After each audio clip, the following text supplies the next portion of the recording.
L'invité politique sur Radio Classique et Public Sénat. Bonjour Gilles. Bonjour Nicolas Dupont-Aignan. Alors revenons évidemment au fondement de tout ce qui se passe. On va essayer de voir ce qui pourrait se passer, l'analyse que vous en avez, ce déjeuner avec l'ancien président de la République, mais le fondement du départ, d'après vous, puisqu'on vous a pas trop entendu ces derniers temps sur ce thème-là, c'est une haine fondamentale entre deux personnalités qui veulent accéder à la prochaine présidentielle, où il y a vraiment des différences idéologiques? Je suis très partagé là-dessus, parce qu'en vérité, quand on regarde le fond de leur projet politique, il est quasiment identique. En revanche, pour se différencier, et peut-être aussi parce qu'il y a une différence de conception de la société, il y en a un qui apparaît plus centriste et l'autre plus à droite. Mais quand vous regardez les alliés, Raffarin qui se dit centriste et l'allié de Copé qui se dit de la droite décomplexée, bref, avec Fillon, il y a Ciotti qui me paraît pas être une droite très modérée, bref. Donc c'est une affaire de haine. C'est une affaire de haine parce présidentielle. Oui, parce que moi je crois qu'au fond, comme l'UMP d'ailleurs, pareil pour le PS, n'ont plus de pouvoir. Ils ont à la fois tous les pouvoirs, parce que c'est le parti unique, sous la Ve République déclinante, et en même temps, ils sont totalement impuissants face à l'évolution du monde. Et donc, comme ils ont renoncé en fait à changer les choses du pays, ils se déchirent pour la place, pour le siège.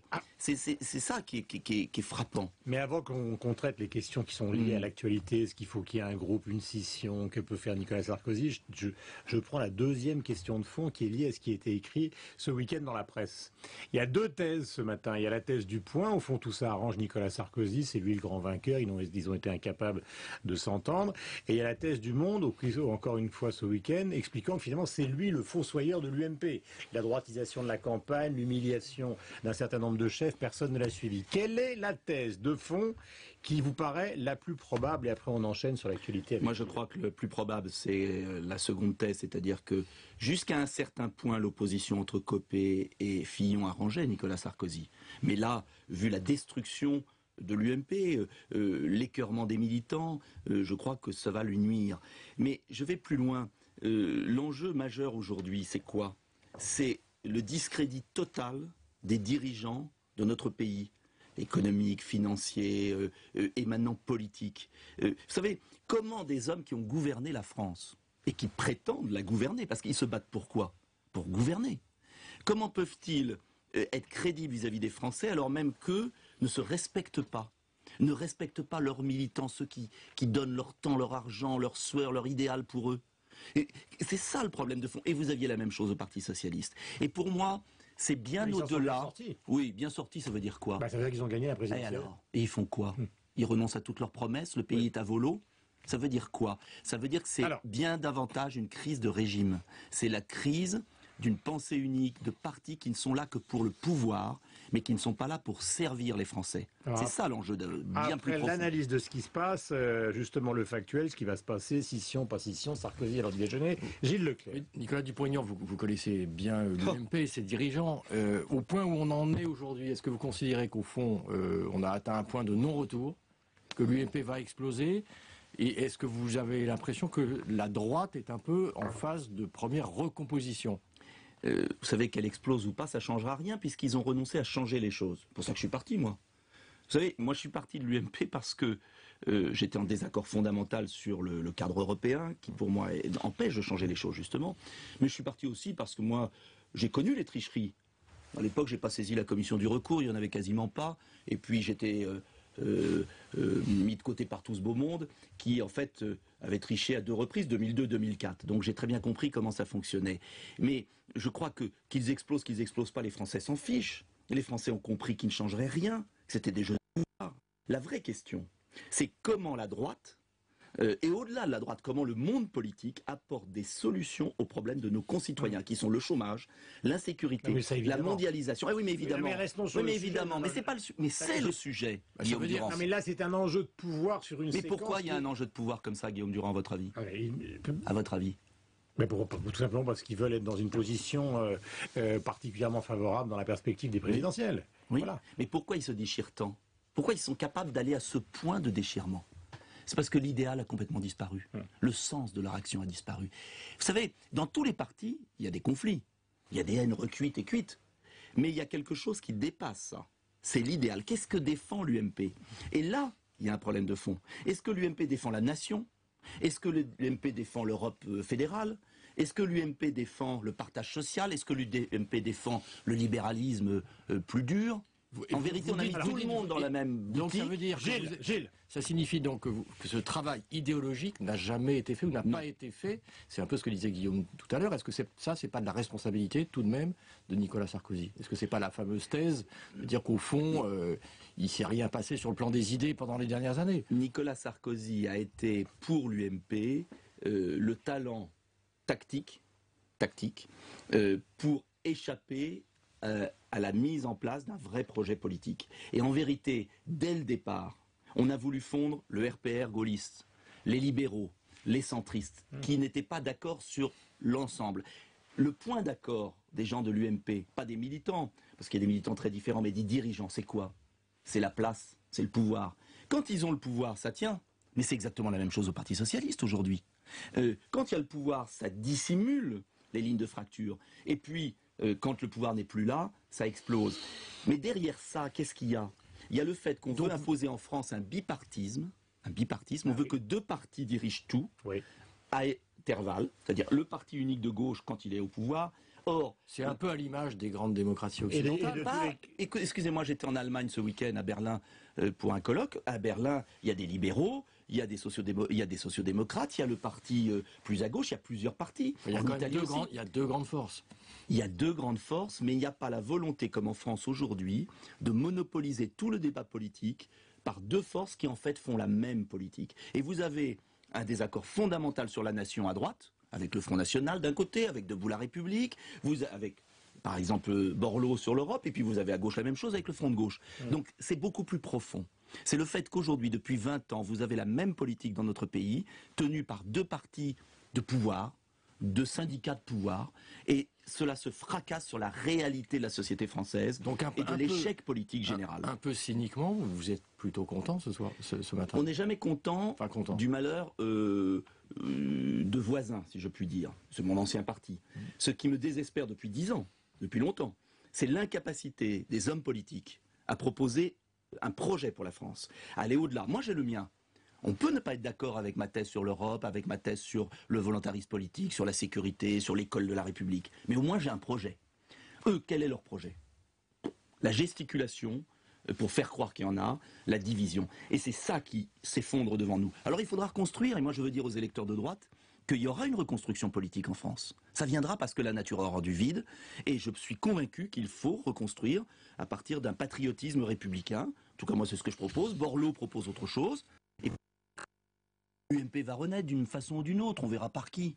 On verra. Mais le patriotisme en fin de campagne, quand Nicolas Sarkozy parlait de la frontière, quand Montebourg aujourd'hui parle de la nationalisation, fut-elle à un moment d'ailleurs momentané justement d'ArcelorMittal, quand on l'a vu dans l'émission de Ruquier ce week-end, Mélenchon dit bon ben maintenant il faut arrêter de rembourser tout et revenir justement à des considérations qui sont des considérations nationales. Ces thèses-là, elles existent, mais elles sont éparpillées dans les partis. C'est fondamentalement la réalité d'aujourd'hui. Vous avez raison, elles existent. Comme désir, comme... ArcelorMittal... Attendez, là on commence à venir dans du concret. Mais jusqu'à maintenant, c'était un moyen de gagner les élections. Souvenez-vous, la fracture sociale de Chirac, souvenez-vous Sarkozy, les drapeaux tricolores en 2007. Si Sarkozy a échoué, c'est pas ce qu'il disait en 2012 qui a choqué. C'est le fait qu'il ne l'ait pas fait. C'est le décalage entre le discours et les actes. Alors on va voir si enfin on sort des discours. Et par exemple, moi je le dis très clairement, j'approuve M. Montebourg.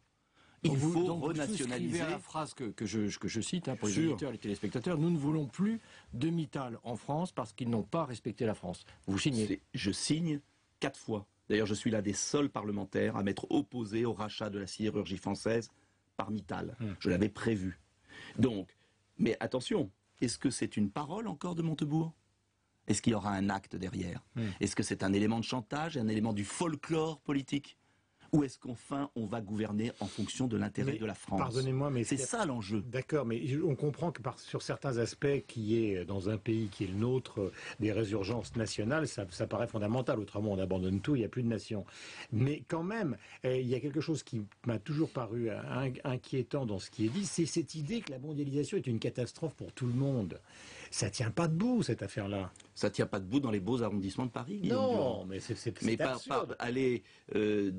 La mondialisation, c'est un fait historique. Ben voilà. Mais c'est bon pour les Brésiliens, c'est bon pour les Chinois, ceux qu'on appelle les sous-développés il y a 25 ans. Excusez-moi, ça c'est votre opinion. Non.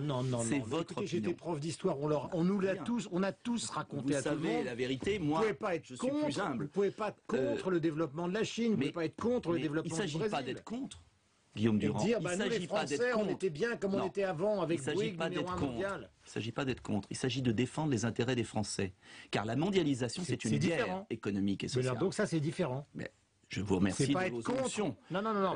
Être contre la mondialisation, c'est différent de dire on va défendre les intérêts des Français. Eh bien, écoutez, depuis 20 ans, on ne défend pas les intérêts des Français. Et la classe politique française est d'une naïveté totale.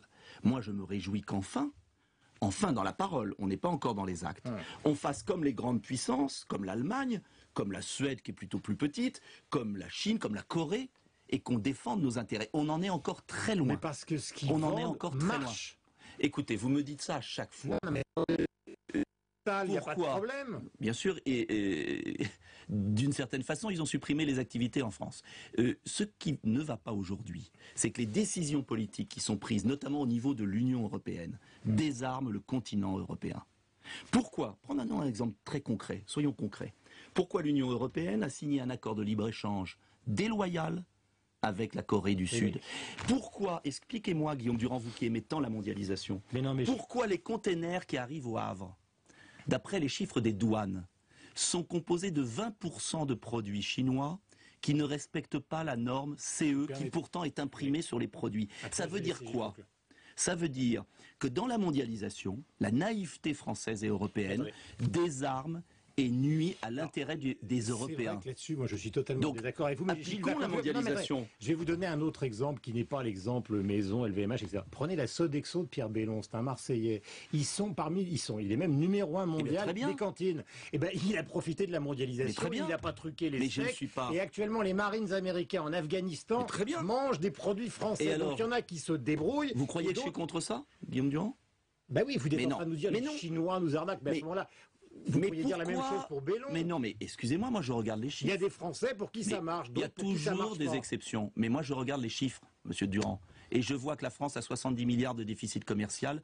Je vois que la Chine a un excédent commercial colossal, qu'elle sous-évalue sa monnaie, qu'elle est en train de nous racheter, qu'elle triche avec toutes les règles et que les dirigeants européens et français sont couchés devant elle. Mais il n'y a pas que des Français qui ne profitent pas de la mondialisation. Est-ce que c'est ce que j'ai dit? C'est bien, on a clarifié, c'est bien. Toute dernière question qui n'a rien à voir.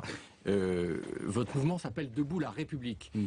À propos du mariage homosexuel, François Hollande dit qu'il y aura probablement une loi si ce texte est adopté, mais ensuite j'approuve une liberté de conscience pour que les maires, éventuellement, si ça leur pose des problèmes, ne puissent pas célébrer ces mariages. Sur ce principe de la loi, qui pourrait se décliner d'une façon ou d'une autre, qu'est-ce que vous en pensez? Deux choses. D'abord, la liberté de conscience, elle existe aujourd'hui. Je suis maire, quand j'ai pas envie de célébrer un mariage qui me revient pas, je délègue un adjoint. Donc j'ai tout à fait ma liberté de conscience. Le deuxième point, c'est pas le mariage qui me choque, moi, et qui pose un problème. Je n'étais pas hostile à l'idée d'une union entre homosexuels. En revanche, je pense que l'adoption, la légalisation de l'adoption par un couple homosexuel pose un vrai problème de société et comporte de vrais dangers pour l'égalité des enfants. Et donc, sur ce projet, je constate quoi? C'est que le gouvernement cherche l'affrontement. Au lieu de mettre en place une loi qui aurait permis de réconcilier les Français sur cette affaire, en prévoyant une union civique, même en mairie, il va beaucoup plus loin et il est en train de détruire un des fondements de notre pays. L'adoption par des couples homosexuels porte de graves dangers. Et c'est pourquoi je voterai contre, mais on aurait très bien pu avoir une réconciliation des Français et faire avancer la société sans drame.